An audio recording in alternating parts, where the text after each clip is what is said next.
Thor: Love and Thunder was directed by Taika Waititi, and it stars Chris Hemsworth, Natalie Portman, Christian Bale, and Tessa Thompson. Going into this film, my expectations were pretty high.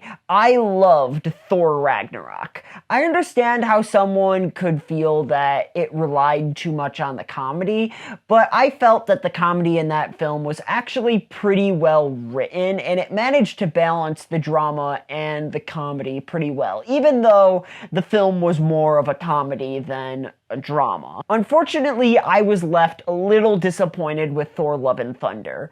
My biggest issue with this film is that the comedy just isn't as sharp as it was in Ragnarok. In that film, 9 out of 10 jokes landed perfectly, but this film is quite a bit more hit or miss.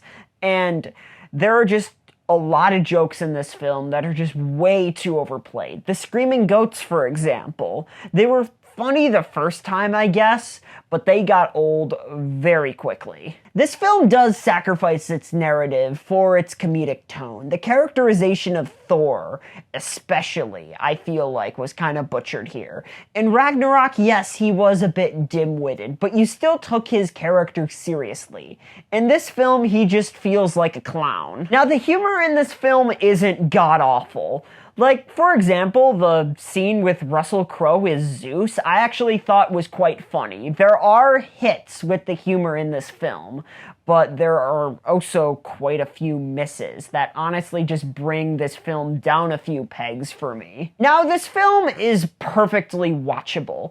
It managed to entertain me for the most part, but there are moments that are just so incredibly stupid that it completely took me out of the film. For example, the subplot with Thor and Stormbreaker having relationship problems was really stupid. And this is a joke that, again, was just way overplayed. I think if they told it once, if there was just one joke about it, it still would have been kind of stupid, but it wouldn't have been as debilitating. Yes, there are scenes in this film where Thor is talking to his axe. I feel like that this film really crosses the line between Thor being kind of dim-witted and just being a complete idiot. I want to understand why someone would completely brush this film off, just based off of its sheer absurdity and nonsensicalness, but I managed to still be entertained by it. I mean, the action sequences are pretty solid, and this is a well-shot movie. Yes, there are scenes where the colors, look really gray for some reason. This is a common trope with Marvel movies, unfortunately. But I feel like the best shot scenes in this film are actually the black and white scenes. I really like how Thor's lightning manages to contrast itself against the black and white cinematography. All the scenes where the colors are really ugly and washed out take place on Earth. But fortunately, these scenes are few and far between because most of this film does take place in the cosmos. Now, I actually quite enjoyed Natalie Portman or Jane Foster as Lady Thor. I really liked how they finally gave her character more to do in this film, other than just being Thor's one-dimensional girlfriend. Now, surprisingly, this time, I was actually able to buy the relationship between Thor and Jane Foster. I was actually able to understand why Thor cared so deeply about Jane.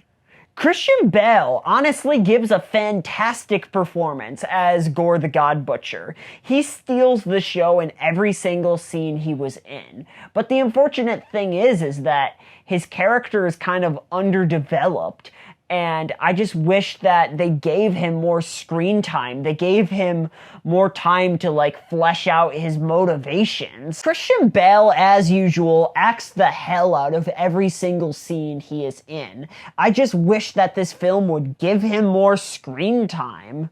Overall, Thor: Love and Thunder managed to entertain me, but it is brought down a few pegs because of its overuse of, at times, unfunny humor and just nonsensical and stupid moments. I would honestly take this film any day over something like Eternals, but it is still far from being one of my favorite MCU movies.